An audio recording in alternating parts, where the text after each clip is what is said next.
The ball with our variety of guests and of course your calls, discussing the facts and the stats and sharing your opinions. Get on the ball and stay on the ball by tuning into On the Ball with Troy Bif Mills on WINN FM 98.9 every Tuesday night from 7 to 9 p.m. and also on Facebook and YouTube. Be on the ball.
Good evening, ladies and gentlemen.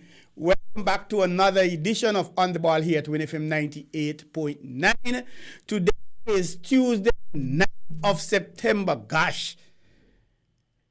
Next week or two, 10 days, it's independence, and after that, down the road, Sugar Mass 50 what? 52? 53? I don't know, but Sugar Mass happening. It's endless action. Welcome to another edition of On the Ball. I am yours truly, Troy Bif Mills, and we are hoping to have an exciting program tonight as the late Uncle Mickey Stokes sings, all kind of things happening. We are going to be having the organizers of the We're going to be having the organizers of the Honorable Dr. Timothy Harris Constituency 7 domino competition. That going on since I was about 6 years, and I'm now, so that make me 36. And they've been having it for like 3 decades, 30 years. Chances are before some of your mothers meet your fathers, or maybe even before your grandmothers meet your grandfathers. I don't know. So we're going to be having a chitty chat with them.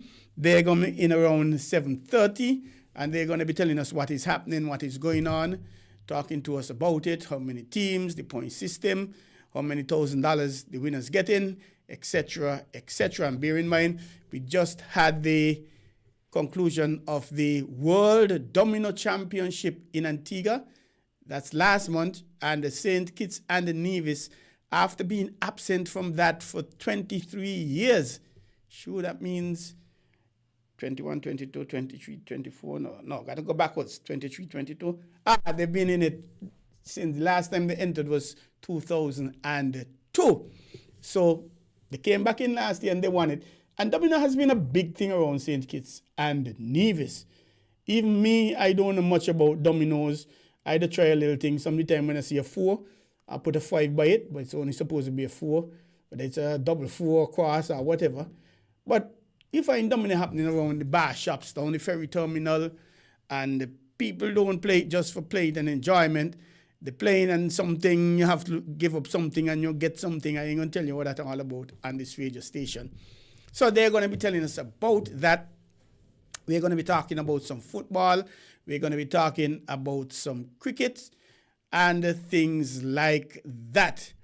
How should we start off? Before we go there, I have to big up some people who've been listening to me and letting me know there's an audience out there. A sweetheart of mine, Anne. Anne is from Taba. Boy, I forget your title now. She don't want to know kind of sweetheart I have her to be if I can't remember the title, boy.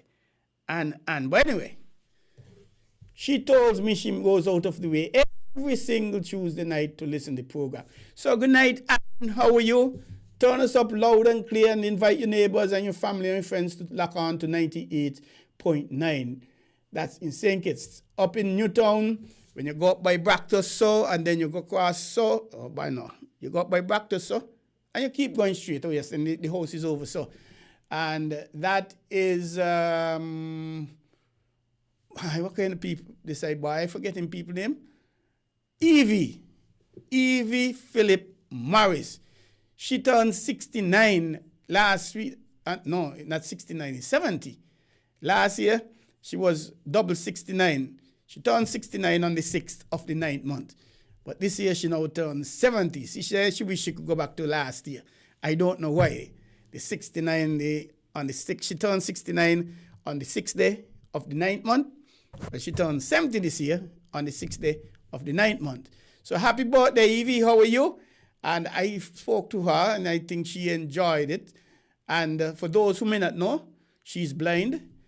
So she could more hear things and things like that. Otherwise, I would have carried her for a drive on out the island and things like that. But she wouldn't see anything. So thank you for listening, Evie. And then we have Montezuma, John Palmer over in Mansion. He is listening to us, and we have some information to share about his league that is happening over there.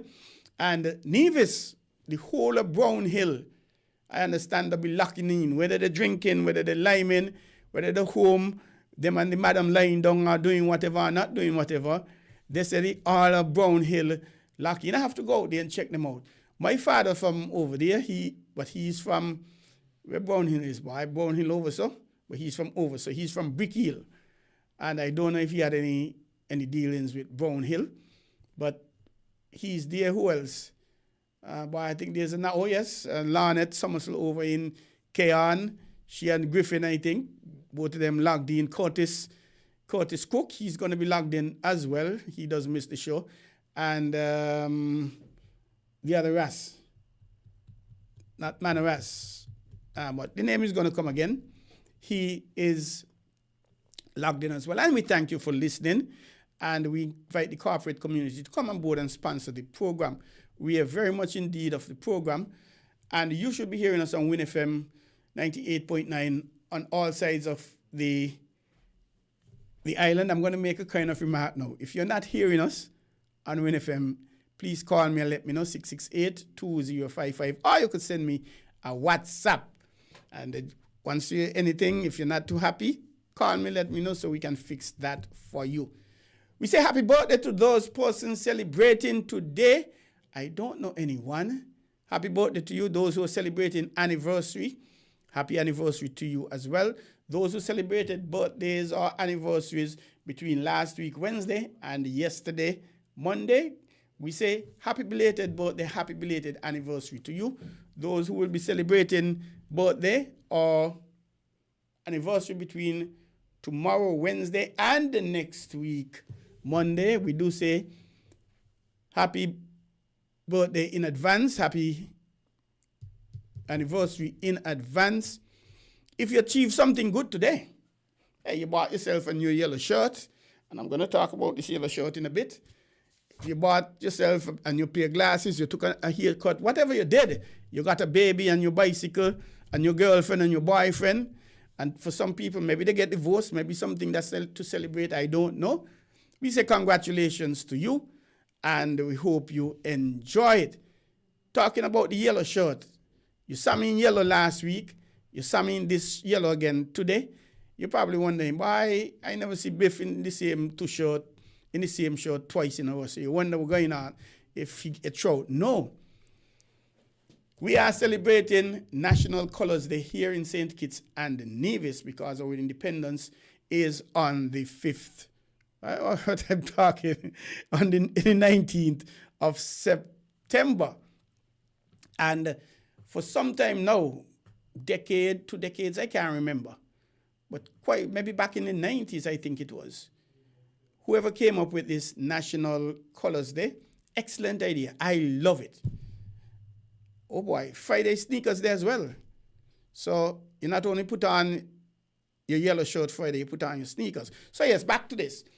They start with the 5 colors of the flag. The first day is green, the second day is yellow, the third day is black or white, whichever it is. The fourth day is the other way, and the last day, the 5th day, is always red. They go in order of the flag. When you look at it, you're reading from left to right, you see the green, the yellow, the white, the black, and the red. So last week, all week, I know the second day is yellow. So I advertising big and bold, wear your yellow next week, go buy your yellow if you ain't got no yellow. And I see some people watching me kind of funny, but I ain't know what's going on. Next thing, I getting ready to share it, to say, hey, remind people, don't forget to wear your yellow tomorrow. And I see somebody send me something, say red. I say, what's going on here, boy? Somebody making a mistake. Tomorrow is supposed to be yellow. So when I back check it, broop, broop, broop, broop. The notice says last week was what, the 5th? The 5th you're supposed to wear red. So I apologize for that. I was advertising yellow because it should have been yellow. White is red, I don't know. Never in the history of doing this, red came before yellow. So green was first, it should be yellow, and red all the way down there in 5th because that's the last color. However, that was changed for this year to green, to red, to yellow, so the red could come before yellow, or the yellow could come after red.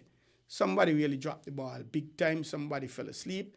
So I have to apologize for misadvising you last week. So now I am correcting it because this is one show before the Friday. So yellow is going to be Friday. Buy a yellow shirt. Some people ain't got a yellow shirt, you know. And to me, it's a stupid reason. But anyway, I still encourage you. Buy a yellow shirt, a yellow hat, a yellow cap, a yellow bag. I wouldn't say yellow underwear. Nobody going to see them. But yellow socks maybe, yellow shoes, I don't know. But be positive towards it. And there's something that's missing. Once ago, there was a 6th day. After the red, you wear all the colors combined, the national T-shirt. And boy, that T-shirt looked beautiful, boy. But then some people went the extra mile. They made shirts and frocks and all kind of thing, incorporating the 5 colors. And I really like to see that.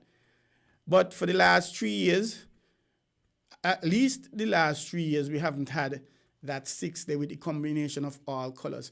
I don't think it is too late to do it. Initially, I said maybe it's too late, but I don't think so.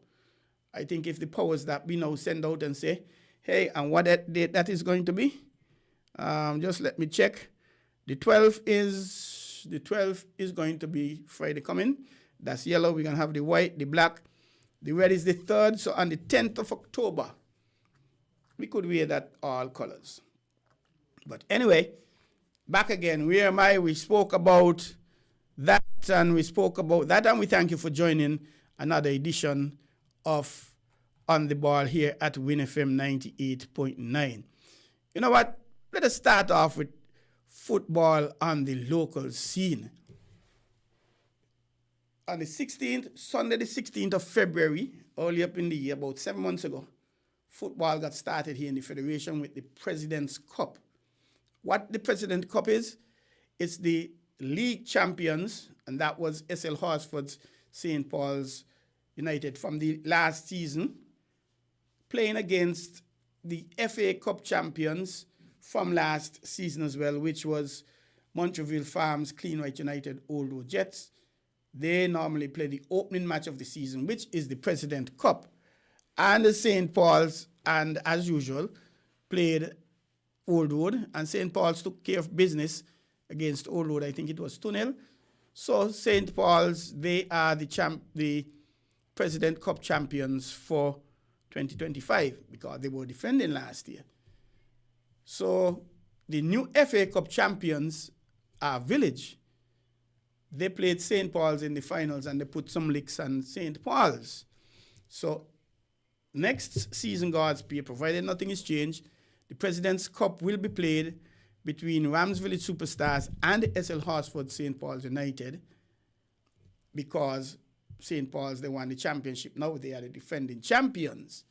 So then we had 2 rounds of matches, 10 teams playing 2 rounds, each playing 18, a total of 90 matches, 45 matches after round 1, 90 after round 2, and then we went to the final 4. And remember the final 4, the number 1 seed was Rams Village Superstars, number 2 seed SL Horsford St. Paul's, number 3 seed Seoul Island Otto Connery, number 4 seed Azul Keon Rockets, and then everybody played 3 matches.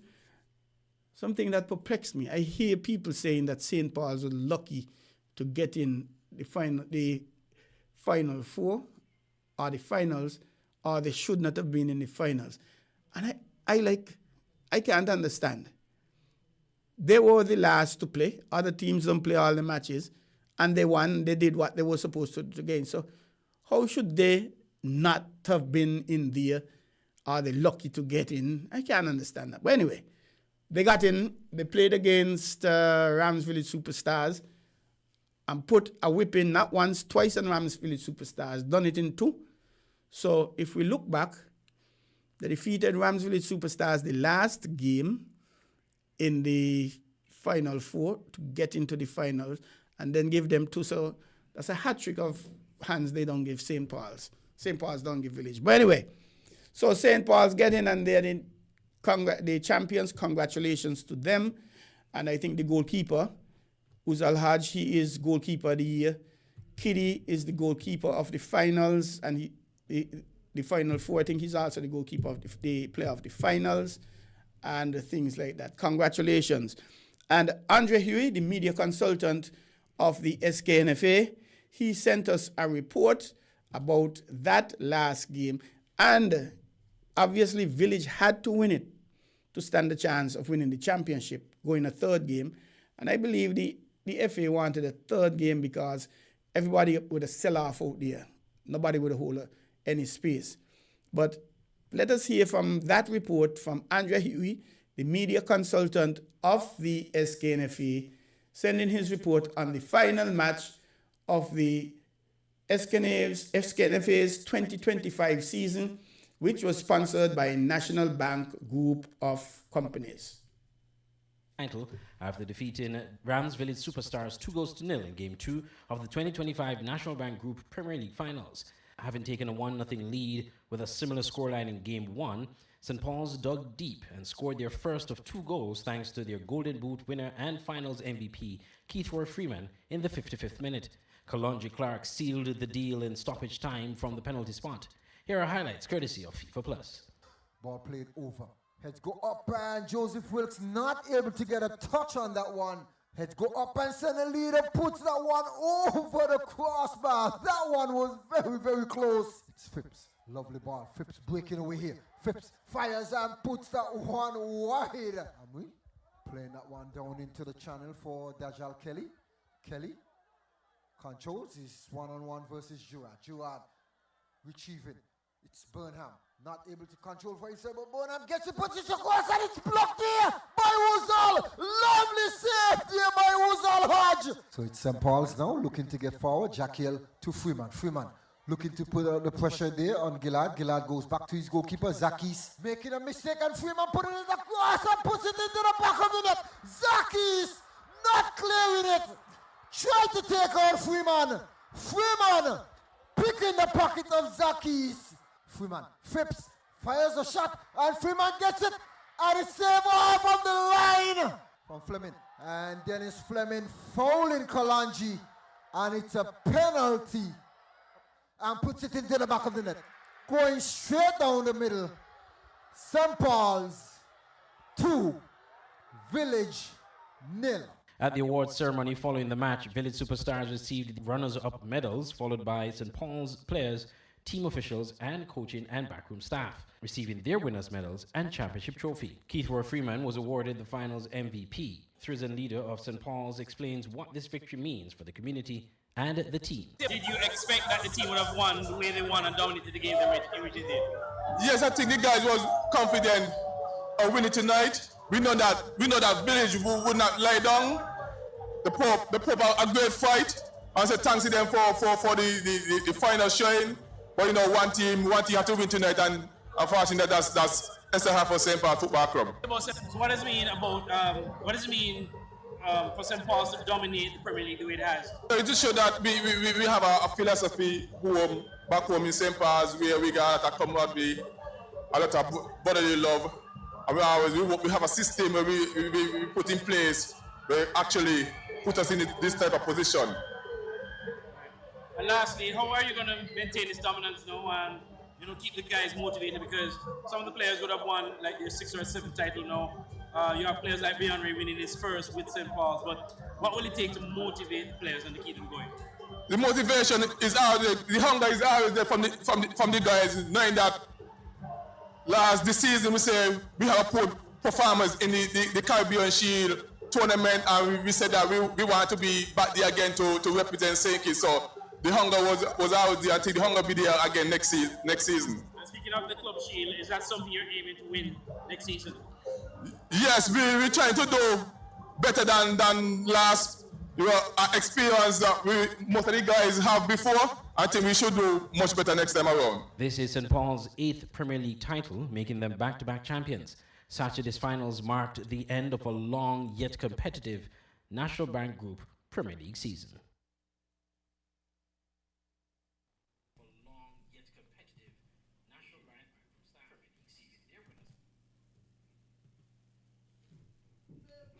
Thank you very much, Andre, for excuse me, for giving us that report. And we appreciate that report. A little bit of excitement, guys kicking ball off line, goalkeeper stopping.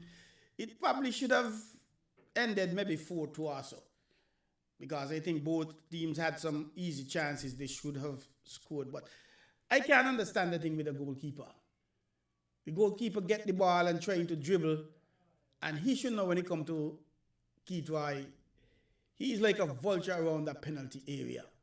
He always looking for something. Even nothing there, he looking still. And from the time the keeper get it, he rush it, and the keeper try to take him on and beat him. And same problems, kick out the ball, man. Kick it outside. But we say thank you to Andre and congratulations. And some persons may not know, but I've been doing some research. I have some missing years about who won the national championship. The SKNFA Football Association, I think it was founded way back in 1932. And from 1932 to 51, and I must thank Tini Percival from Newtown, who's living in he's living in Tartola, working with Tartola, training, working with the Football Association in Tartola. And he pointed me in the right direction, where I was able to get these stats. I congratulate him and thank him for that. So from 32 to 51, the winners are unknown. 1951, he had Rovers FC. I remember in the 80s, Rovers was still around. They were then Del Monte Rovers. There's a food by the name of that. And Curry's Hardware, they were the agents. So I think Curry organized that. So Rovers won it in 51, 52. In 53 to 62, 1962. Well, they say they don't have that information. And then in 1963, Manchester United, Man U, well, I support Man U in England, they defeated Blackpool in the finals. 64, Santos won it. 65, Manchester took it back again. 66 to 73, the winners are unknown. 74, Santos won it. 75, Rivals won it. And the Rivals were up and about in the park until in the 90s. Bongo used to play for Rival. Danga used to play for Rivals. Those are two And the late Spencer Amory, he played for Rivals. He was one of the Rivals, man. I think Sam Franks and Sam Condor, they played for Rivals as well. So Rivals won it 75-76. Santos defeated Superstars. And back in those days, they had a chapel as well. I think chapel eventually changed to Village. Whether it was Village Superstars or Coca-Cola Cokes Village or something like that. Rivals won it again in 77. Superstars in 78, 79, no winners. 1980, Superstars again. And 81 was Newtown, the first time Newtown won it, was 81.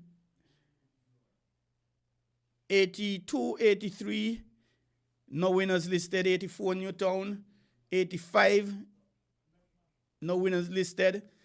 I think somewhere between there, Blackburns won it. I have gathered that Blackburns won it twice.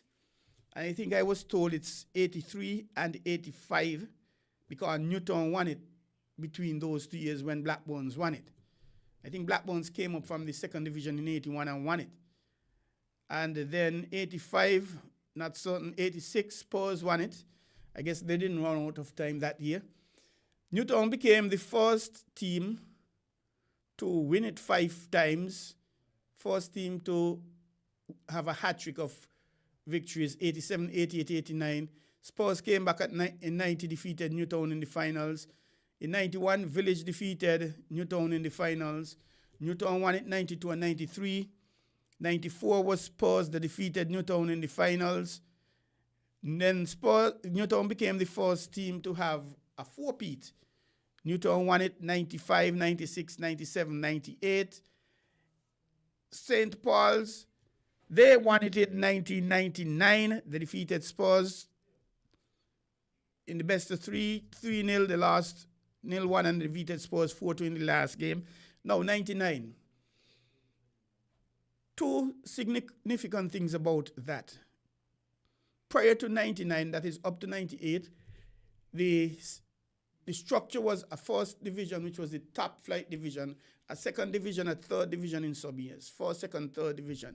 However, in 99, that changed to a Premier League, where Division 1 was Premier League and Division 2 became the Division 1. So the Premier League was now the top flight of St. Kitts and Nevis football, and that is when the Final 4 was introduced.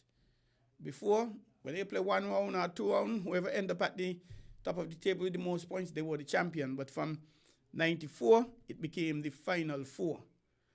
St. Paul's won it the first time that year, and they were the Millennium Champions.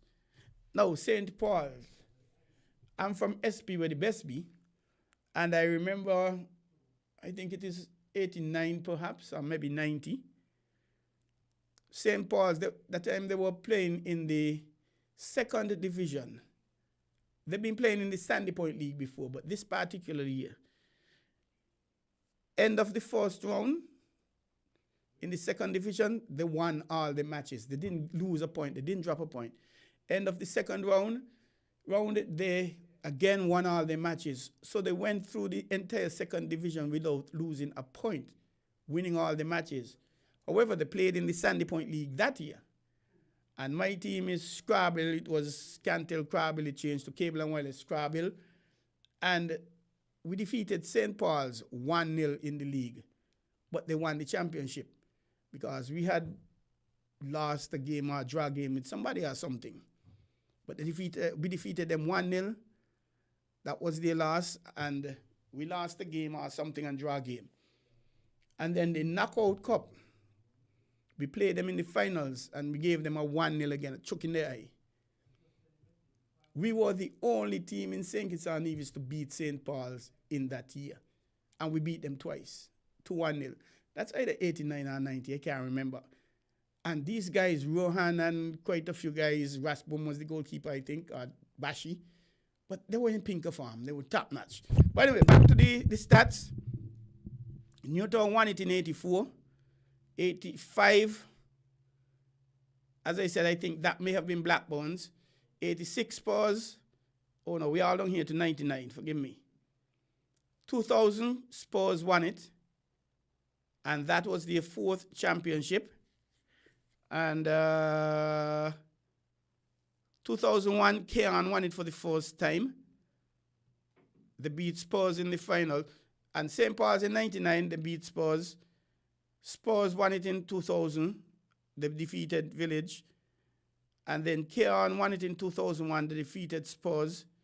Boy, I remember that thing, boy. Keon take this finals thing to a different thing. I remember going up 4th Street, seeing this lot of Sunquick, orange, Sunquick.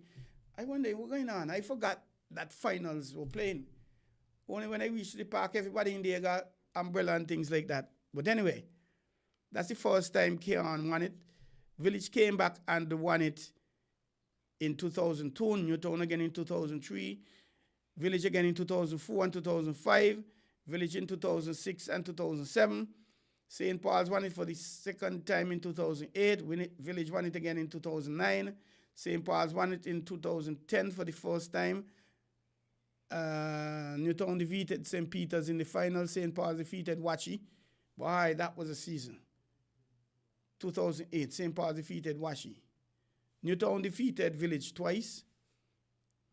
And the way we go on, Newtown won it in 2011, defeating Connery. We won it in 2012, defeating St. Paul's.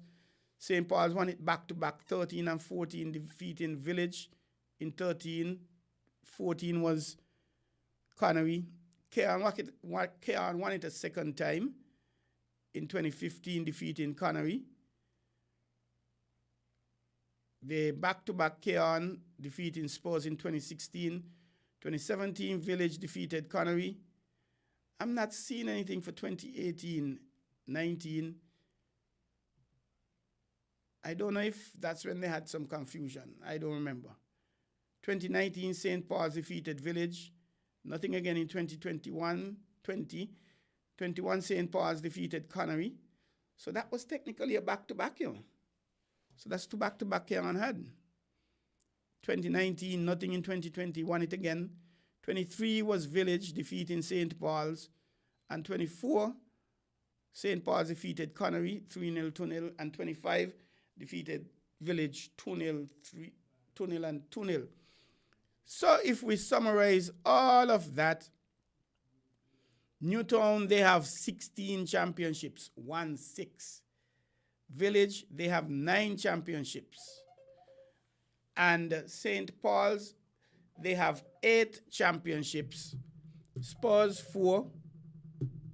And Keon 3. Along with Santos, Manchester 2. Along with Rivals and Blackburns. And Connery, they have had 1 championship so long. That is the list of champions of the SKNFA's top division, be it Division 1 or Premier League, going back as far as 1950-something.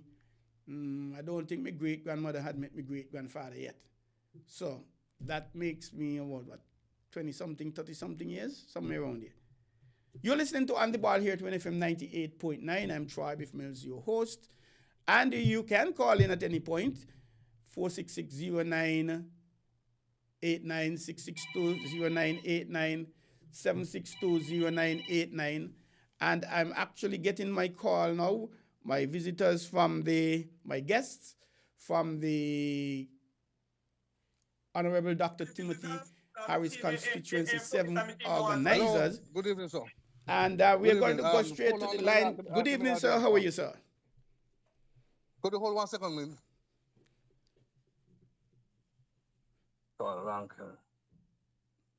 And we thank him, and just give us a sec. So we wrapped up the football section in earnest, and we still have a lot of time. A lot of sports. Welcome to On The Ball on WINN FM 98.9. How are you, sir? I'm actually there, and there are two of you on the line. Correct? Hello? Hello, good evening, sir. How are you? Good evening, sir. Good evening. We are very good, thanks. Welcome to On the Ball here at WINN FM 98.9. You're live. And could we have you introducing yourselves? Yes, tonight we have myself, Simeon Lebert, as the Vice President, and as the secretary. Who's the secretary? Who is the secretary, sir?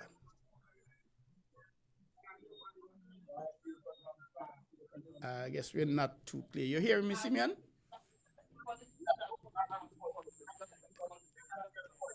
Listen to the phone, please. Listen to the phone. Are you hearing me, Simeon? Barely. The signal is not the best. What about now? You hearing me any better?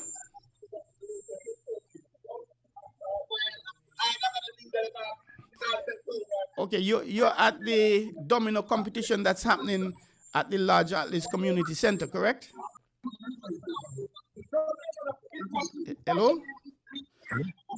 Could you try hanging up and calling us again, please? I'm hearing a little, I do apologize for that, listeners. We're hearing a little distortion. We are having them on WhatsApp. Both of them, they are at the competition happening tonight at Lodge Community Center. And while we wait on them, let us stay in that region, and we're going to go to the James Harris T20 Softball League. And we call that softball WINN ball, tennis ball as it were. And again, I thank Mr. John Palmer for listening and sending us the results, Montezuma. We appreciate that. And this competition has been going on for a few weeks now. And in the last set of matches that were played on Sunday, 6th September, was it? Sunday was the 6th.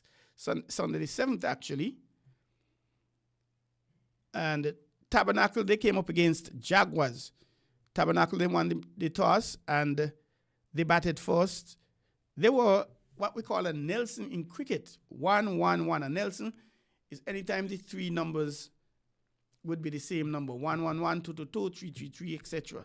So they were 111, 1-1-1 for 9 from their 20 overs. Kimber Francis and Irette Richards both making 23. And the bowling for the Jaguars had Jesse Libert 2 for 18, Ansel Rivens 2 wickets for 19 runs, and Ravindra Hussain 2 for 22. Now, the Jaguars, the Jaguars needed to get to 80 to 112 for victory, but they didn't kind of get close there. They were 81 all out in 14.2 overs, with Ansel Riven coming back and showing his dexterity, his all-round ability, top scoring in the match with 36, and Ales Richards 15, and the bowling for Tabernacle had Kimber Francis 2 for 2. 2 for 2. 2 wickets for 2 runs. That's crazy. That's madness. But that is cricket. Irette Richards 2 for 29. Tabernacle won by 29 runs. And again, we apologize for our guests. The signal wasn't the best there, so they're going to try again later. And in the second game, the feature game, 2 games are played every Sunday. LA, they tackled Christchurch, and they won it some time back. Christchurch won the toss, and they decided they're going to field first. LA batted. LA were 50 all out in their 20 overs, and 50 really ain't no score in 20 over cricket. Lakeem Cross made 11. The bowlers for Christchurch, they had a whale of a time. Junior Matthew had 4 for 10. He missed the fifer. And Cleon Brown Junior Matthew was 4 for 7. And Cleon Brown 3 for 10. Christchurch needing to get to 51 for victory. They were able to get there They were 51 for 2 in 6.1 overs. They went on like a hurricane, boy. 6 overs, 6.1 overs to make 51. Jail Clark, former Leeward Island player. He was 29, and DeAndre Drew, current Leeward Islands West Indies on the 19 player, on the 17 player. He was 15 not out. And the bowling for LA had Dingo Huggy, 17 player. He was 15. And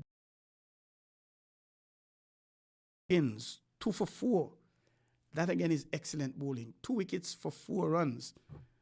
Christchurch won the match by 8 wickets. And thank you very much, John Palmer, for the scores. We're going to work on getting the points table for you. And we are also going to work and get the fixtures for you in terms of who playing who when. We can tell you that matches are played every Sunday. The first match, a doubleheader, the first match at 1 p.m. and the second match about 4 or 5 p.m.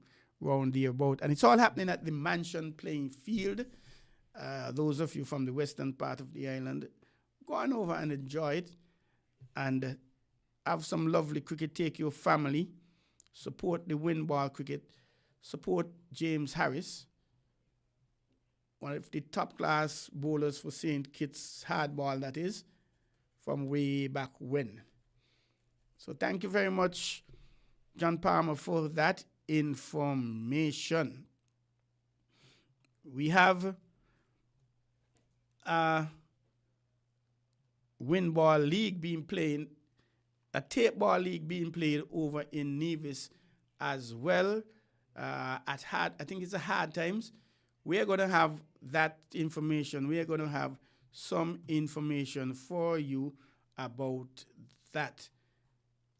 What we're going to do now, we're going to take a break. We ask you to stick and stay. Don't go anywhere. Okay, we're going to defer that break. We're going to come back in a few with that break. And we have some more cricket for you. And cricket, we have CPL. We have West Indies on the 19 playing the Sri Lankans on the 19. So a lot of action there happening. And again, we say good night to the listeners. You could give me a call and let me know that you're listening. Let me big you up. Let me shout you out. And invite your friends, your families, your neighbors. You could even call overseas and tell them if they're overseas to tune in to On the Ball here at WINN FM 98.9. And there's Chris. Chris is a regular listener as well. Good evening, Chris. Thank you very much for listening and tuning in. And we're going to look at, let us go to CPL. This CPL started right here in St. Kitts on Thursday, August 14, with 5 matches with the St. Kitts and Nevis Patriots. We didn't do too well. And even at this stage, we are not doing the best. We have a cobweb of a chance of going through to the finals. But let us back up and look at some results before we get into the points system. And the last match, well, there were no matches tonight, Tuesday night. There were no matches last night. The last match was played on Sunday, 7th September. The next match is going to be tomorrow night, Wednesday the 10th. And if you look at the match, Barbados Royals versus the defending champion St. Lucia Kings, which is the 24th match of the first round or the round robin stage. And there are a total of 33 matches in the round robin stage. So we have just, we have 5 more matches to go. 25 matches have been played. The last match was played on Sunday. And this was kind of a shocker to some persons. Some persons turn off the radio. It isn't over until it's over. It isn't over until the fat lady sings. At 8 p.m. on Sunday, well, let's start with the first match. Barbados Royals, St. Lucia, 24th match. And the Barbados Royals, they came out champions in that match.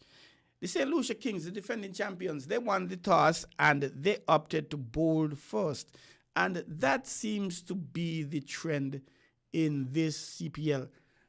From what I'm remembering, only 3, maybe, let's say 5 teams won the toss and batted first. Most of them seem to be winning the toss and bat and fielding.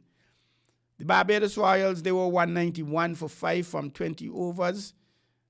And Brandon King, he was 42 from 31 balls. And he had 3 4s, 3 6s opening the batting. He has been having a fairly decent tournament. He had a 98 not out. It's unfortunate that he didn't get his century. Kadeem Aline, this youngster is coming on well as well. He is 39 from 21 balls, 3 4s, 3 6s. Roman Powell, the captain. Aline batted at number 3. Roman Powell, he batted at 6. He has been, fair to say, a finisher, a decentish finisher. He was 41 from 17 balls, 4 4s, 3 6s. And this is about the 3rd or 4th time he has made 40-something, missing out on his 50. He came not out. And for the bowling, Samshi, second change, 4 overs, 26 runs, 3 wickets. Kyrie Pierre opening the bowling, and Delano, Port Getter, the fourth change, picking up a wicket apiece. The Kings, they had to make 192. And 192 is a challenge-ish score. They needed to get to 192. However, they only got as far as 164 for 9 from the 20 overs. Tim Seifert, the wicket keeper, got 24. And he had a century recently. One of the joint fastest centuries at CPL. He was 1 4 2 6s. Tim David batting at 5. He nearly got his half century, but nearly can't cut it. He was 48 from 28 balls with 2 4s and 4 6s. And Delano Potgater batting at number 6. He was 22 from 15, 2 6s. Alzari Joseph having a cameo, flinging his bat, as we would say, colloquially. Batting at 9, 23 from 14 with 3 6s. In terms of the bowling, Ramon Simmons, the first change, 4 overs, 28 runs, 3 wickets. This youngster, he has been picking up some wickets here and there. I think he has a very bright future. Daniel Sams, the fourth change, he also got a 3 for 31 from 4 overs. And Chris Green, the opening bowler, 2 for 11 from 3 overs. Jamel Warrican, he picked up a wicket. And the Barbados Royals winning by 27 runs. And that was on Sunday in the morning match, the first match. The evening match now, also on Sunday, St. Kitts and Nevis Patriots. Perhaps it's right to say upset the Guyana Amazon Warriors at the Providence Stadium in Guyana. First time the Patriots beating Guyana in Guyana. And the Patriots actually won by some 5 runs. Guyana won the toss, and they said, Patriots, you go and bat. The Patriots were 149 for 6 from 20 overs. And really, 149, it isn't really a winning score. Bear in mind, teams have made 120-something and won because of the adage, runs on the board runs on the board. And the Patriots, they made their runs and put their runs on the board. And it was now up to the Warriors to go and look for these runs, to go and find these runs. And I was actually listening to the game, looking at the game, but somehow sleep got the better of me, and I took a snooze. And about 2 o'clock, 3 o'clock in the morning, I wake up, I see congrats Patriots, congrats all over social media. So I'm wondering what's going on, because quite frankly, I didn't expect the Patriots to win the match, as so many other persons. But the Patriots, 149 for 6. Rizwan, the wicket keeper, he had a massive 85, and he was looking very good from 62 balls with 8 fours and 3 sixes. Riley Russo, batting at 5, he got 14 from 15. And Navian Bidesi, this is another youngster we have to look out for. He's a nice, decent all-rounder. And he batted at number 7. He was 22 from 21 balls with 1 4, 1 6. Just 8 extras. Gudakesh Moti opening the bowling. He was 4 overs, 44 runs, 2 wickets. Romario Shepherd, first change, 1 for 17 from 2. And Hassan Khan, second change, 2 for 21 from 4. When the Guyana Amazon batted, they were going ahead fairly decentish. 38 for 1, 44 for 2, 59 for 3, 93 for 4. And that was in the 12.6 over. And then things started to go a little downhill. 95 for 5 in 13.4 overs, 109 for 6, 16.2, 129 for 7, 18.3, 139 for 8, Guyana. And they eventually ended up 144 for 8 from 20 overs. Ben McDermott opening 21 from 18, 2 fours, 1 6. Moin Ali opening as well. A runner ball 19 with 2 fours. Shea Hope, the wicketkeeper. To say he has been having a very good season is an understatement. This guy has been doing tremendously well. Batting at 3, he was 31 from 27 balls, 3 fours. And that was basically the bulk of the contribution. 9, 11, 9, 10, 8, 14, 1, 11 extras. The bowling for the Patriots had Naseem Shah, the first change, 4 overs, 29 runs, 2 wickets. And Waqar Salam Kail, he again has been picking up some wickets. 4 overs, 28 runs, 2 wickets. Jason Holder, the captain, for opening the bowling. Ashmead Ned opening the bowling. Navian Bidesi bowling the 3rd change. Dominic Drake's 4th change. All 4 of them picked up a wicket apiece.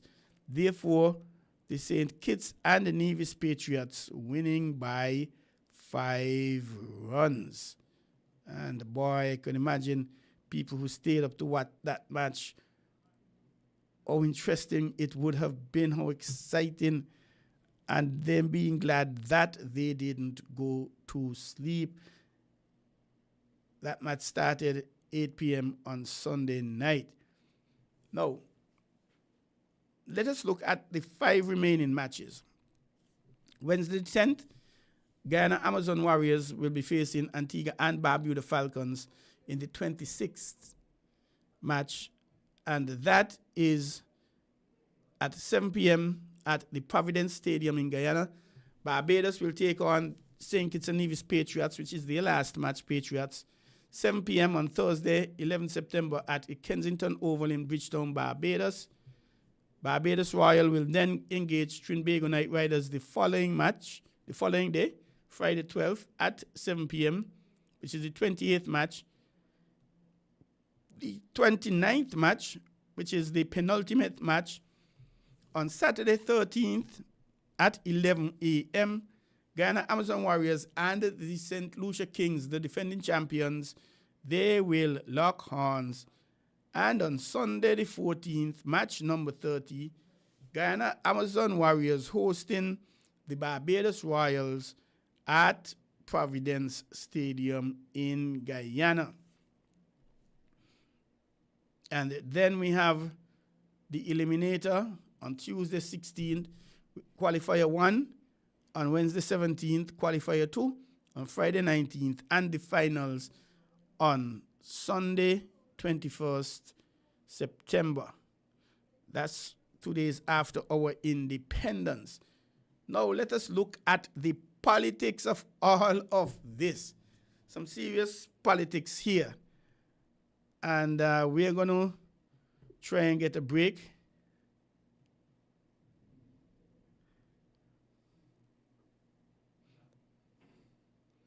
Okay, we're going to defer that break. And we are going to go. Okay, we are going to go to the, what do you call this? The politics. As I said, the points table. 6 teams participating, playing 2 rounds of matches. 10 matches, 5 at home, 5 away. I like how they structure this thing. Perhaps but I don't believe it could be done any other way. Coming on to the end, some teams almost play all the matches, while some teams only play a couple matches. But that's the politics of the thing as well. Barbados Royals, they have 3 points. They are nestled at the bottom of the table. That's the nice way. They got last. That is how we have to put it in the raw way. They got last Barbados Royals. They won 1 match. They've lost 5. They had a no rain out. So they have 3 points with 3 matches left. If they win those 3 matches, and if we look at who they have to play, the Barbados Royals, and they have to play the St. Kitts and Nevis Patriots on Thursday. They have to play Trinbago Knight Riders on Friday, and they play Guyana on Sunday the 14th. So they have to win those 3 matches, and if they do, they get to 9 points, same as Antigua and Barbuda Falcons. It does mean they may get into the finals based on the net run rate, because Antigua and Barbuda, well, no, they may get in that point because Antigua and Barbuda, they have 1 match to play. If they win it, they go to 11. If it is drawn, they go to 10. If they lose, they have 9. So we have to wait and see. St. Kitts and the Nevis Patriots. I am not certain a lot of people understand the situation. St. Kitts and Nevis haven't played 9 matches. They've won 3, lost 6. They have 6 points. St. Kitts and the Nevis Patriots, they have 1 match left to play, and that is against Barbados on Thursday night. If they win, the Patriots, they go to 8 points. They could get in, but they have to depend on a lot of things. As it is right now, 2 teams have qualified already. St. Lucia Kings, the defending champions, and Trinbago Knight Riders. However, the other 4 teams, Antigua and Barbuda Falcons, Guyana Amazon Warriors, St. Kitts and Nevis Patriots, and the Barbados Royals, the 4 teams still have a chance of getting into the playoffs. Yeah. It ain't over yet, and I think this might go down to the wire. However, if St. Kitts and the Nevis Patriots, if the Patriots beat Barbados, it dents the chances of Barbados, because, as a matter of fact, that will knock them out. It will mean the Patriots will go to 8 points, and Barbados, if they win the other 2 matches, they could only reach 7 points. So they have to defeat the Patriots, Barbados, to stand the chance of getting into the finals. And if they were to defeat the Patriots, that means it's bye-bye, the Patriots gone home to sit down and watch till next year. If the Patriots win, they are almost in, but they got to depend on other people beating other people. So that's the Patriots. Guyana Amazon Warriors, they've played 7 matches, won 4. They've lost 3. And we're still waiting and hoping that the Domino organizers will call back and share some information with us. So the Warriors, if they win their other 3 matches, they could end up on 14 points and obviously qualify. If they lose 1 win 2, they could end up on 12, still qualifying. If they win 1, they'll end up on 10, still qualifying. So technically, if they win all 3 matches, Guyana Amazon Warriors, and their matches are against Antigua and Barbuda Falcons on Wednesday 10th. Then they have the St. Lucia Kings, the defending champions, on Saturday 13th, and Barbados Royals on Sunday 14th. Those are 3 tough games. Why? But I think they only need to win 1 or draw 2. If they have 2 no results, they'll get you on 10 points. Now we go to Antigua and Barbuda Falcons. They have their last match to play. They have 9 points, the Falcons. And their last match, that is against, where are we now?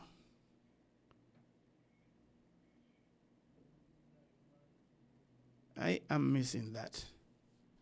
Antigua and Barbuda Falcons. Oh yes, here we are. Guyana Amazon Warriors on Wednesday the 10th. So, well, it's not after now, or like now, so, but tomorrow night, God's Spear, about 10:30, 11:12, the Falcons will know if they're in or out.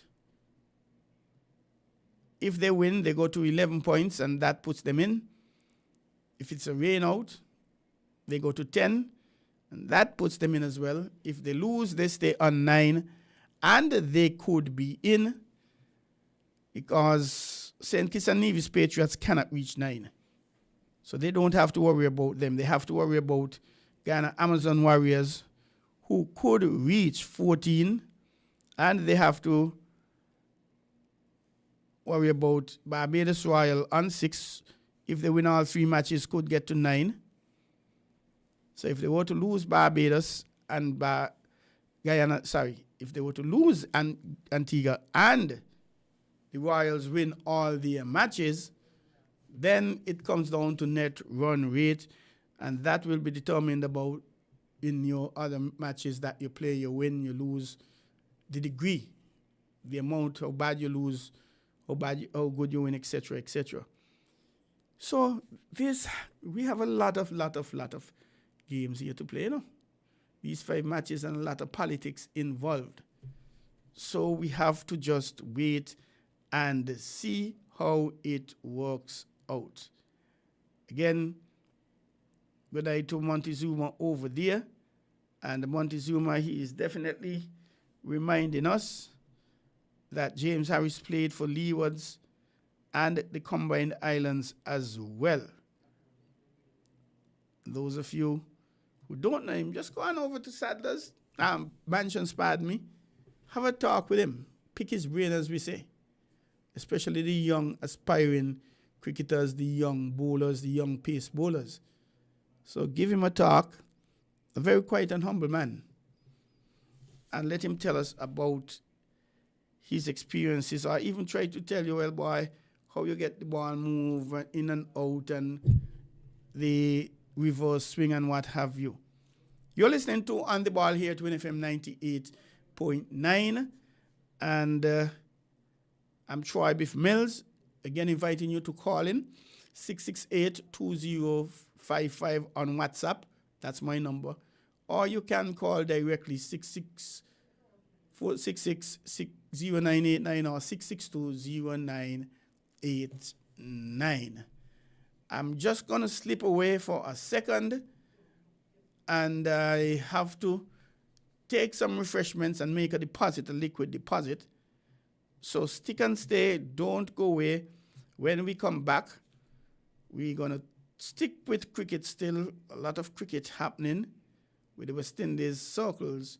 But stick and stay, don't go away.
Florida, Canada, big up every kitty shot.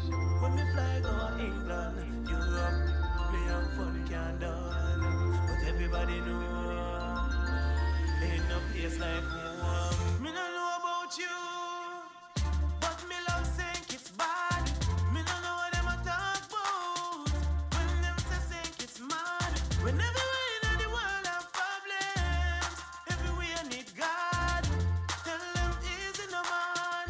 From your love sink it's bad. Me no know about you, but me love sink it's bad. Me no know what them a talk about. When them say sink it's mad. When everywhere in the world have problems, everywhere need God. Tell them easy no man. From your love sink it's bad. Full time if we big up me own, yeah. Big up me home. Me no want hear nothing about politics. Right now I leave that alone. And me woman me ice enough. Oje with the ital rice enough. By the time come everybody nice enough. In a them one zone. Me no know about you, but me love sink it's bad. Me no know what them a talk about. When them say sink it's mad. When everywhere in the world have problems, everywhere need God. Tell them easy no man. From your love sink it's bad. Come take a look. More food to eat and cook. More places to see than you read in a book. If you're ready for a good time, let the good vibes fill your heart like a cook. But look, don't trouble or you'll get shook. Sink it sweet, you'll get hooked. Every other trip that you take won't compare to the sink it trip that you took. Me no know about you, but me love sink it's bad. Me no know what them a talk about. When them say sink it's mad. When everywhere in the world have problems, everywhere need God. Tell them easy no man. From your love sink it's bad. So much good people to meet. Me hear the word on the street. Is everybody a sing out? Say sink it's sweet. So much good people to meet. The word on the street is everybody a sing out. Say sink it's sweet. Me no know about you, but me love sink it's bad. Me no know what them a talk about. When them say sink it's mad. When everywhere in the world have problems, everywhere need God. Tell them easy no man. From your love sink it's bad. Me no know about you, but me love sink it's bad. Me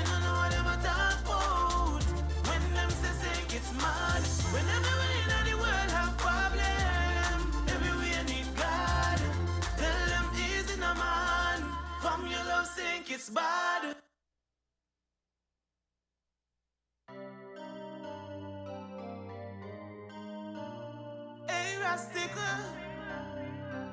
Yeah, this is just a little, yeah, of what's to come from the AE. Yo. Yes, gentlemen, gentlemen, welcome back to another edition of On the Ball here at WINN FM 98.9. And we are now 45 minutes away. And we are going to still talk cricket. Now, before we go into cricket, just a reminder that this is our Independence Month. Next week is Independence, actually. And the lowering case for 2025, in case you missed it, and I wonder if I should bet that my producer, whether or not he knows the logo. But it is Perpetual Progress, a sustainable future in view, Independence 42. And there's a Miss Denula C. Laplace of Sandy Point. Now, why did I know that? Sandy Point, we're talking about SP, where the best be. So, it's not surprising. Miss Denula C. Laplace of Sandy Point St. Kitts, she's the winner of the St. Kitts and Nevis 2025 or 42nd Independence 42 slogan again, Perpetual Progress, a sustainable future in view, Independence 42. That sounds powerfulish to me, very powerful. And a lot of people, wow, 250 submissions. I said a lot of people, but 250 persons sent in submissions for the slogan, and she won it. Could you imagine? That's a lot of people, 250 people. But we say congratulations to her, and big up SP, where the best be, whether we like it or not. That's why we say SP, where the best be. We are the best in the good things, and some people may not like hear me say it, but we are the best also in some not so good things. So we should say congratulations to them. Now back to On the Ball here at WINN FM 98.9. We are talking about cricket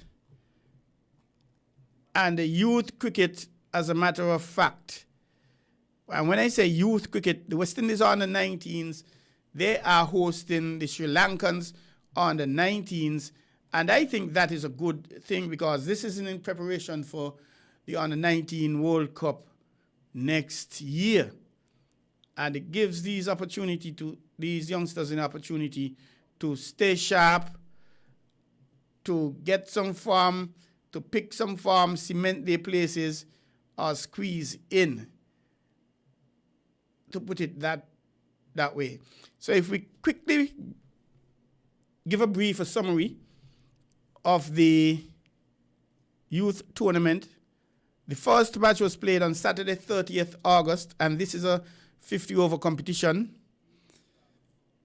That was played at the Coolidge Cricket Ground in Antigua between the West Indies on the 19s and the Sri Lankans on the 19s. The West Indies on the 19s, they won the toss, and as you expect, well, they went against the grain on this occasion. They batted first. They were 256 all out from 49.5 overs. The Sri Lankans, they were 244 all out after 48.2 overs. So therefore, the West Indies on the 19s winning by 12 runs. In the second match, also at Coolidge, West Indies again won the toss and batted first On this occasion, that didn't work for them. They were 201 all out from 47.5 overs. And Sri Lanka, in a very close game, Sri Lanka got home 204 for 9 after 48 overs. Sri Lanka winning by 19 runs.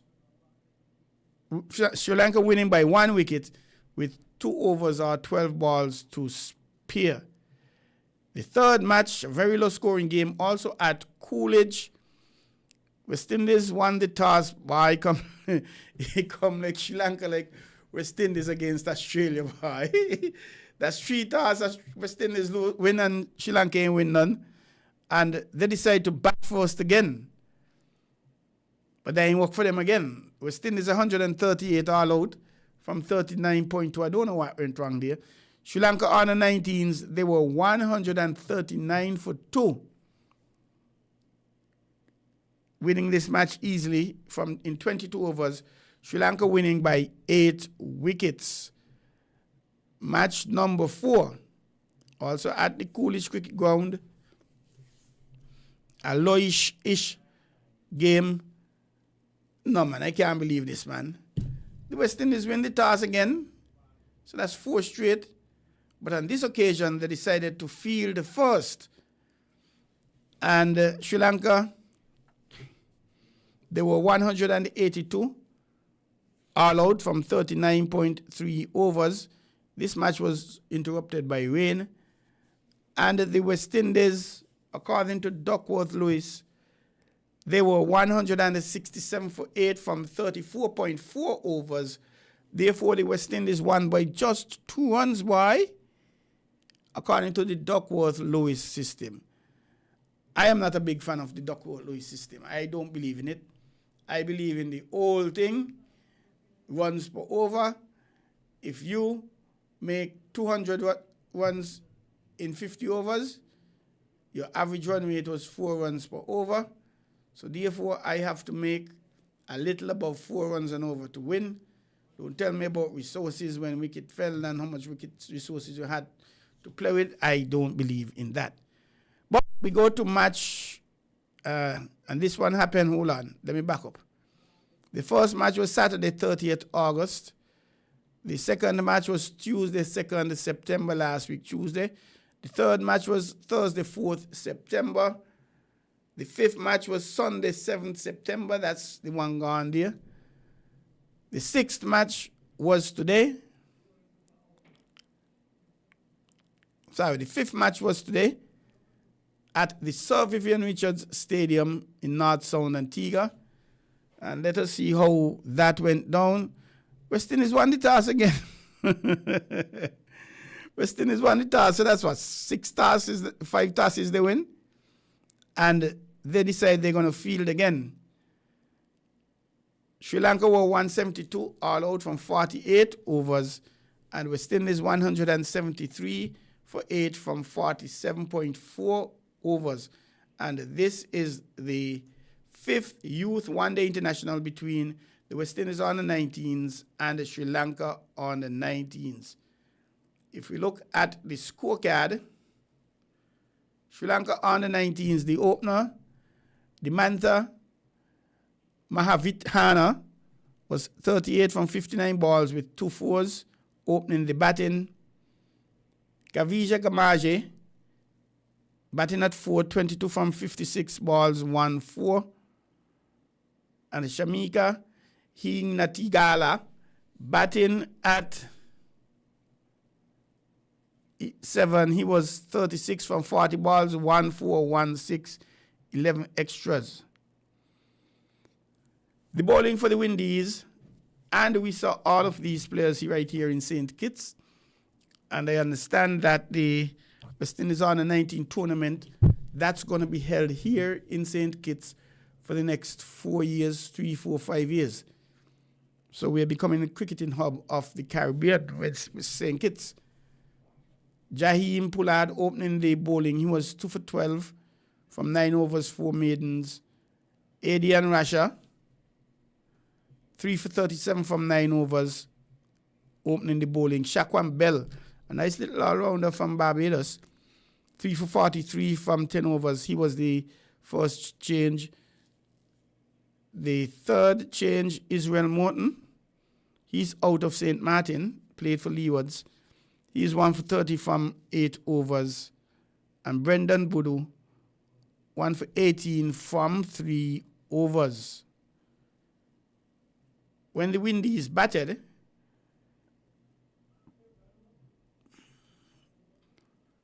they were, excuse me, the Windies batted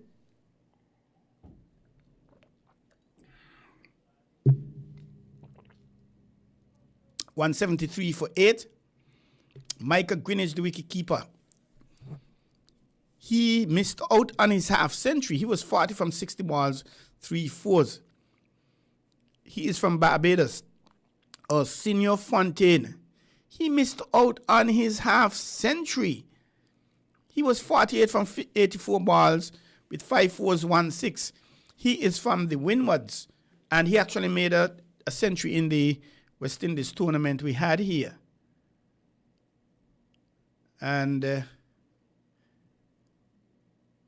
Israel Morton, the youngster from St. Martin, he batted at 9. He got a 2-ball duck. There was some 20 extras, which is healthy. And in terms of the wickets, Vignesh Waran Akash, he missed out on a fifer. He was 10 overs, 1 maiden, 30 runs, 4 wickets.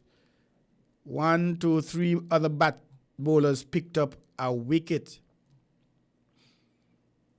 And there are at least 2, 3 Leeward Islanders playing in this team. The captain from Antigua, Miller, I think he's playing as well. And now, I think it's 7 matches they are playing. So they have another 2 matches to play. And just give me... Yes, the 6th one is Friday, 12th September at the Sir Vivian Richards Stadium, North Sound. And the 7th one, that is going to be played on the Monday, 15th September, also at Sir Vivian Richards Stadium, North Sound. So it's interesting how this thing is working out. We say congratulations to the youngsters, and we do wish them the best. We hope they actually perform well. And a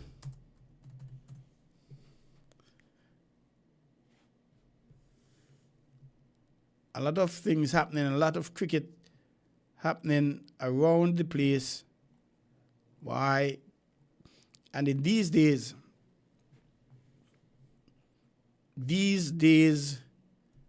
a lot of opportunities. The female version of the CPL, and I read some not so good news. Hayley Matthews, the captain of the Barbados Royals, she is out of it, and Chanel Henry, Chanel is out of Jamaica. She is going to be leading the Barbados Royals in the absence. I think it's a shoulder injury for Hayley Matthews. But that competition started on Saturday, 6th September at the Providence Stadium in Guyana between Guyana Amazon Warriors and Trinbago Knight Riders. The Trinbago Knight Riders women, they won the toss and they decided they were going to bowl first. Guyana, they were 129 for 7. Stephanie Taylor, she top scored with 45. And when they batted Trinbago Knight Riders, they only got to 123. Jazara Claxton is playing for Trinbago Knight Riders.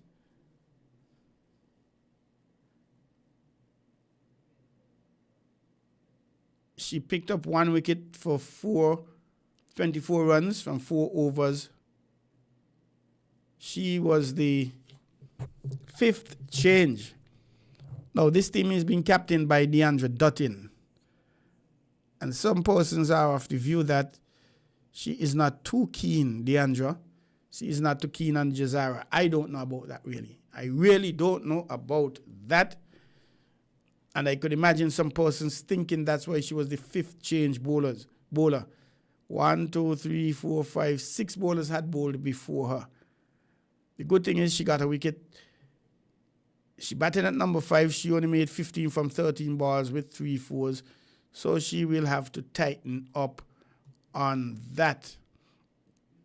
The second game in the Women's CPL was the Guyana Amazon Warriors versus the Barbados Royals on Sunday, 7th September. And the Royals, they won that match. Guyana Amazon Warriors won the toss, and they decided they were going to bat first.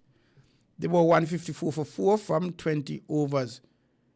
Well, Liana Grimond opening the batting. She got a 61. She's a nice little player. Elia Aline from Barbados, of course, she got 2 wickets. When the Barbados Royals batted, they were 140 for 3 from 17.2 overs. The wicketkeeper, Georgia Redmayne, 33 from 29, and Chanel Henry, the captain. Georgia batted at 3. Chanel Henry batted at 5. She was 37 from 19. And if you really look at these women play, some of them really look like men. Monday and Tuesday were rest days.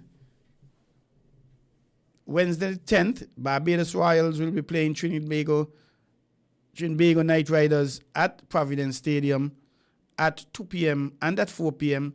The Guyana Amazon Warriors will play Trinbago Knight Riders again, and these matches are at Providence. Sunday 14th, Guyana Amazon Warriors will play Barbados, and Tuesday 17th, Barbados Royals will play Trinbago, and the top 2 teams on points will play for the finals on Wednesday 17th. So it's good that the female players are getting a little do, notwithstanding there are only 3 teams, Guyana, Trinidad, and Barbados. So the females, they are getting something, because the females have to be playing T20 if we expect to perform, enter the T20 World Cup for females and do fairly well. We have to be playing cricket consistently.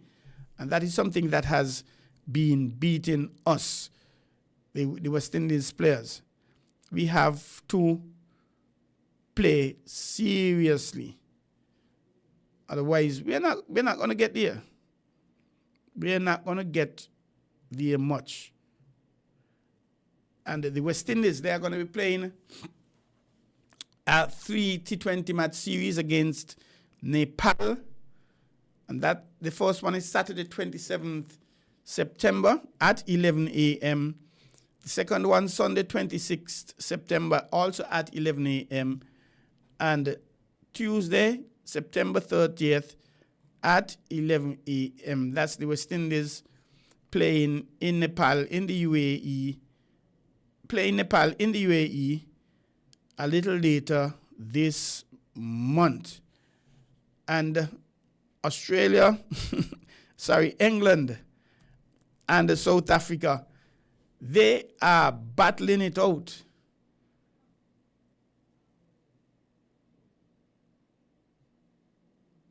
They have had some battles there, and 412 a team made, England made, and they bowl out South Africa for 90-something.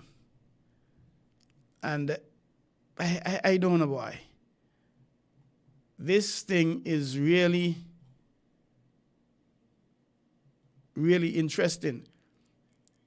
2 Englishmen, they made centuries, and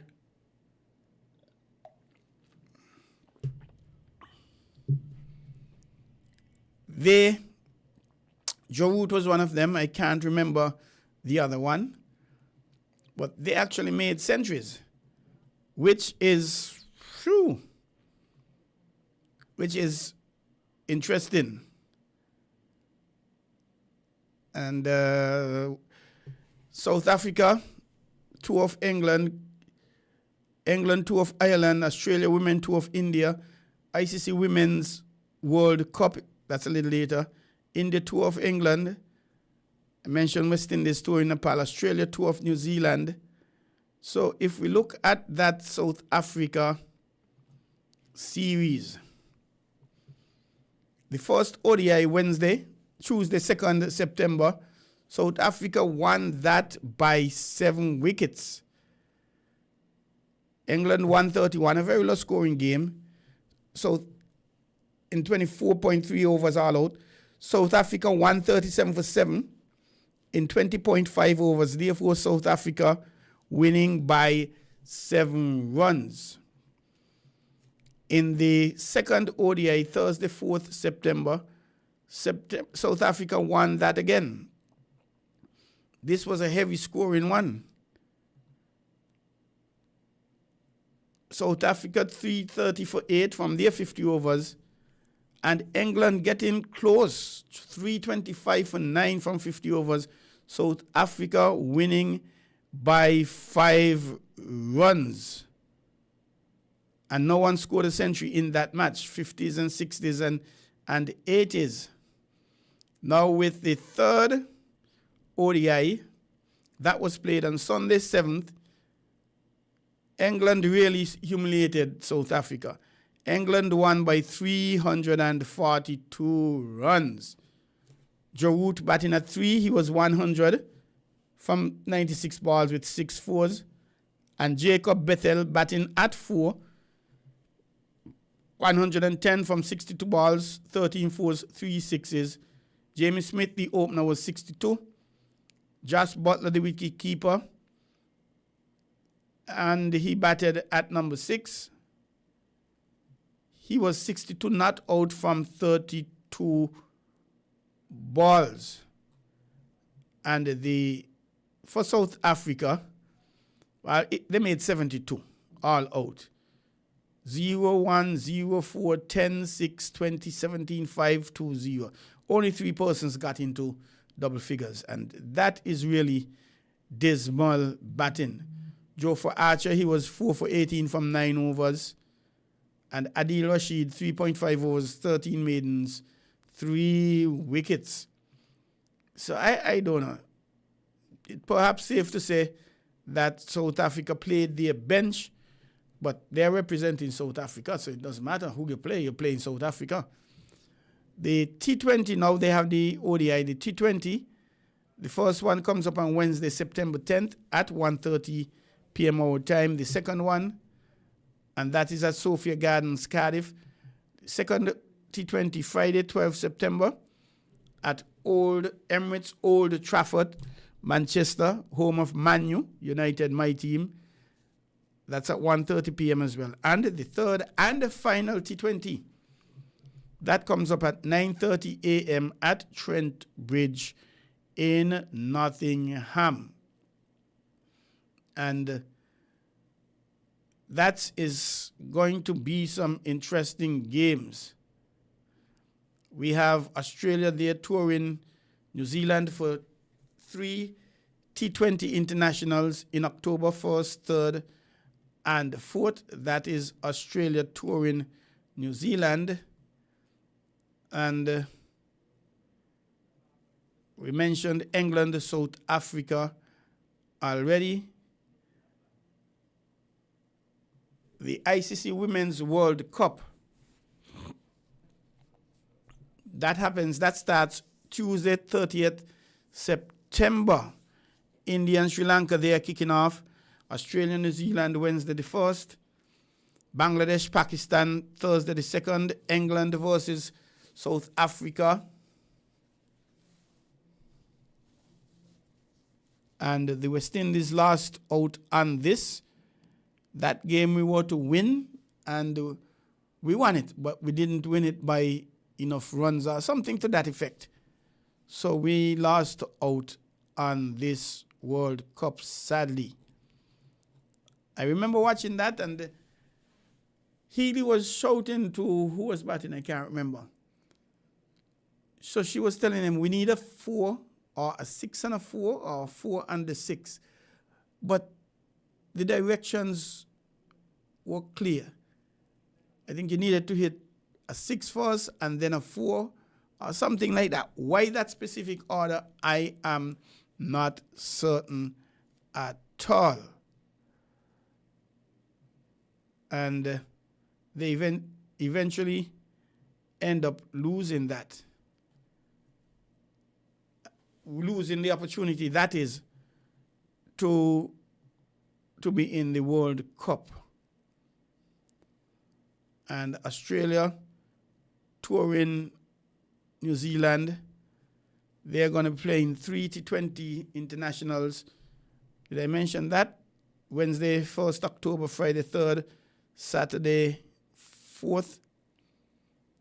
And these teams, these countries looking in to get some good practice. And I think that is all we have there. But I'm coming across a story. We're back down to CPL. And it's a story I'm not too happy about. It's not the kind of story you want to hear. And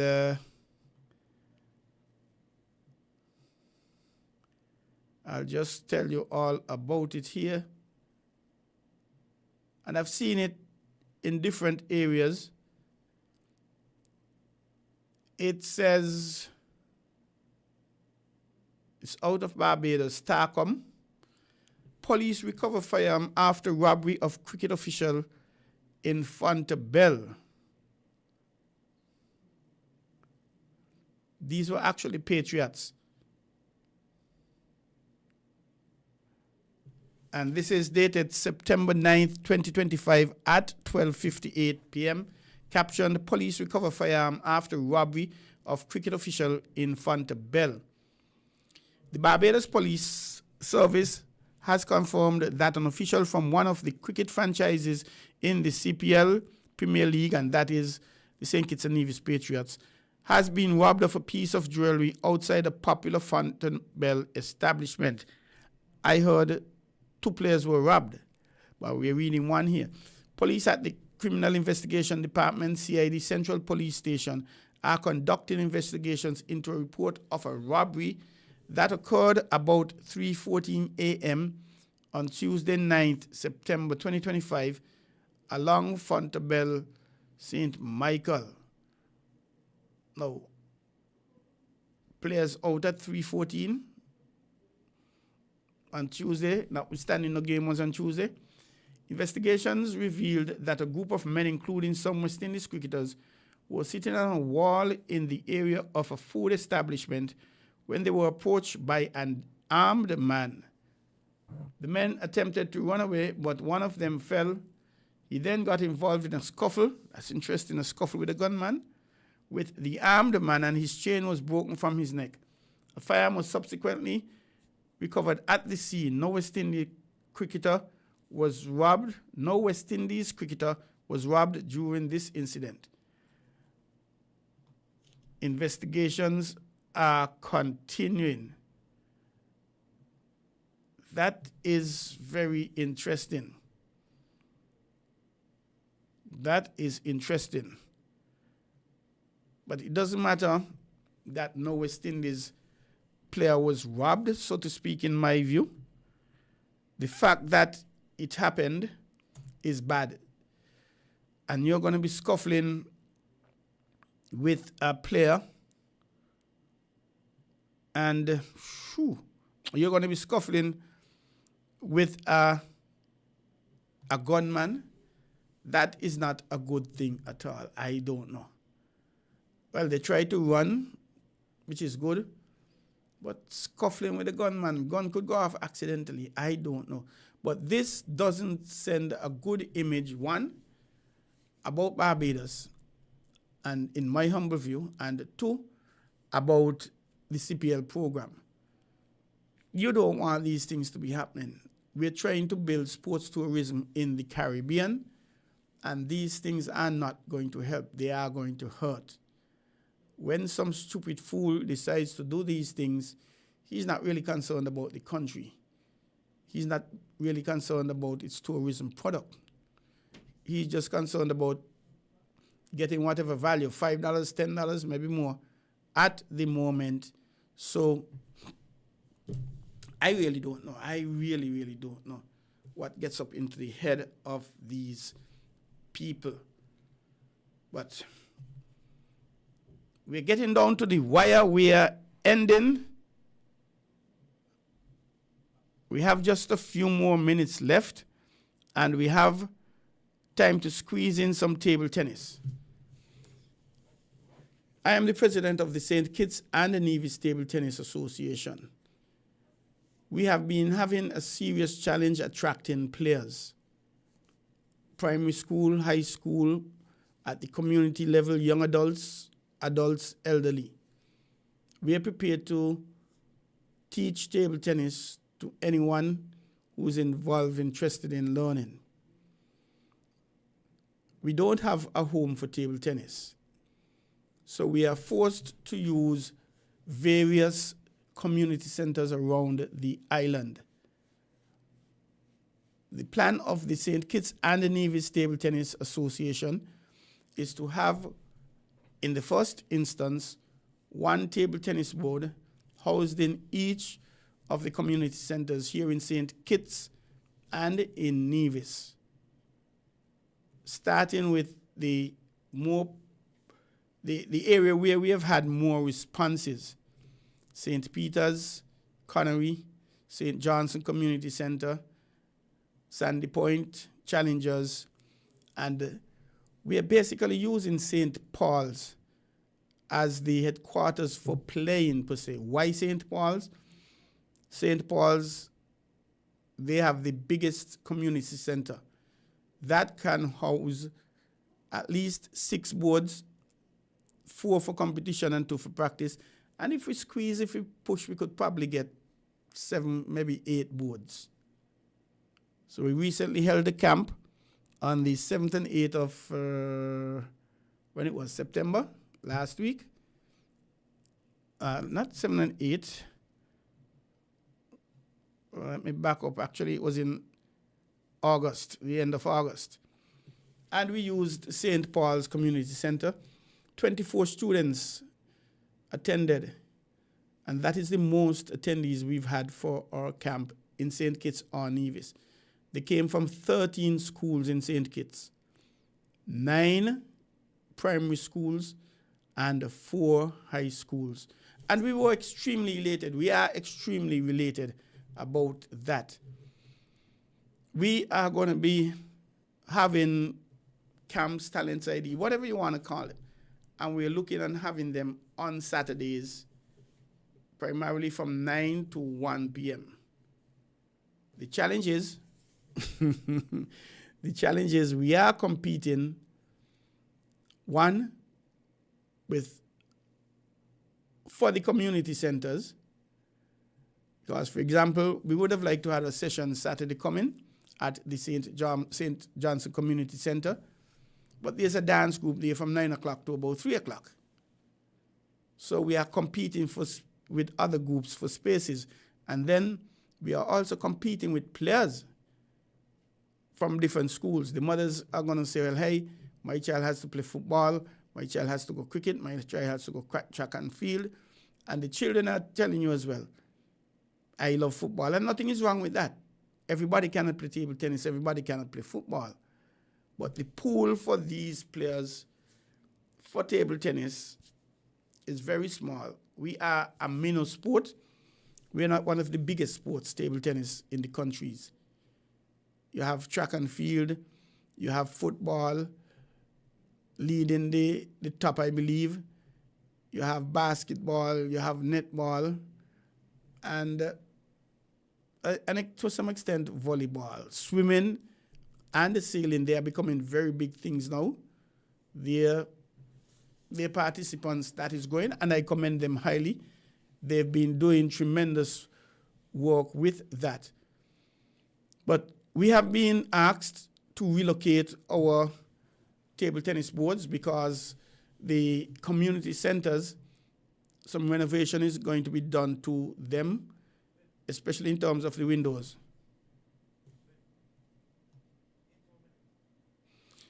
So we were told we had to relocate our boards, move them out of the centers. St. Paul's and the St. Johnson. I think they're going to be those two. I'm not certain about others, but they're going to be starting with those two. And we have had boards there, and it's challenging. And really, ladies and gentlemen, it's like every week I ask myself, why should I continue with table tennis? Why do I have to go through this? At the moment, myself and 2 other members and former members of the SKNTTA, we are paying an entity out of our pockets on behalf of the St. Kitts and Nevis Table Tennis Association. And we have been doing that for the last few years. It's not an easy thing. I'll just take a sip of water. But what we're really here, and this is hurting me, why I'm really here talking about this, we need a house, we need a home, we need a place for table tennis in St. Kitts and Nevis. We do. And I figure it's going to be extremely challenged because St. Kitts and Nevis Athletics, for the last 4, 5, or 6 years, dating back to the previous administration, I am advised that World Aquatics, which is the world governing body for aquatics, they indicated to the St. Kitts and Nevis Aquatic Federation that if the government of St. Kitts and Nevis were to give them a piece of land, give the St. Kitts and the Nevis Aquatic Federation a piece of land, World Athletics would come in and build an Olympic-size 25-meter swimming pool. Olympic-size 25-meter swimming pool. World Athletics would give St. Kitts and Nevis that. And for the last 5, 6 years, 7 years, how much it is, the St. Kitts and Nevis Aquatic Federation has not been able to convince this current government, the government preceding it, nor the Nevis Island Assembly, of the need to give them the land.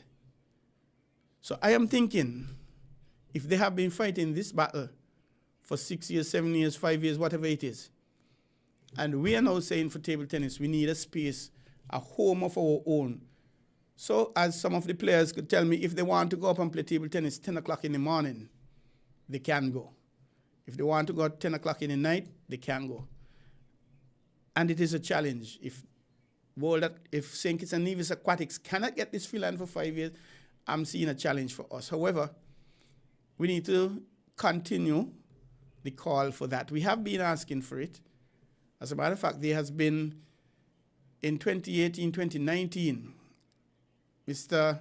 Stanley Knight, former permanent secretary in the Ministry of Sports, he had a plan on paper where the current Carnival Village, that would be taken up as well as part of the Basti High School to put a multi-purpose sports complex, basketball, indoor, basketball, netball, volleyball, table tennis, what have you. But that didn't find any favor. And carnival shows would have been held there according to the plan from Mr. Knight. And of course, meetings and graduations from schools could have happened there. Meetings, storage, retractable seats. I love the idea. I love the plan, I love the idea, but it didn't come to fruition. But we do need a home. I'm calling on the authorities of St. Kitts and Nevis to help us to get a home for table tennis. The community centers, They are being shared with table tennis, with dancing, with meetings, with town hall, with parties, and I understand that. But we do need to have at least one board stored in our community centers, so we can go there at 5 o'clock this afternoon with a coach and some players and play. So we are asking for a home. Otherwise, it doesn't make sense. We might as well just pack up and not play any table tennis in St. Kitts. I certainly do not want that. I love table tennis not because I don't know which end of the racket to hold, so to speak. I love to see the children playing and enjoying themselves, even adults, even the elderly. So we are hoping that our plea wouldn't fall on deaf ears. We're hoping that we will be able to get a home of some sort for table tennis, especially where we could store our equipment. Because as it is right now, we have equipment stored in my house, in your house, another coach house, and former president. We have stuff stored, table tennis equipment, materials stored up and down. So we are appealing again to help us. Help us, please. Appealing to the government of St. Kitts and Nevis. Help us with a table tennis facility, please. Thank you very much for listening, ladies and gentlemen. We've now come to the end of On the Ball here at WINN FM 98.9. I am Troy Bif Mills, your host. And before I go, I have to remind you, Friday coming is Yellow Day for our National Colors Day, which I believe should have been last week. It's not. It's going to be Friday coming. And yellow, I think after this, is white and then black. And it ends at black instead of ending in red how it used to. But, so wear your yellow. Apart from that, we are not going to be having any program next week, Tuesday. Next week, Tuesday is a public holiday, National Heroes Day. So we thank you for the support you've been giving us. And as we slip away, I have to encourage you to drive alive to arrive. You need to drive to arrive alive, not drive like some whatever. And please be patient with your driving, or else you may become a patient. And to those persons who have been listening us, and in Taba, Evie, Montezuma, and Curtis Cook, and all the others at home and abroad, we thank you for listening. And tune in, not next week, tune in the following week, the 23rd, when we'll have another edition of On the Ball. Thank you very much. Have a good night. And before I leave, always be positive in your thoughts, in your words, and in your actions. Thank you for listening.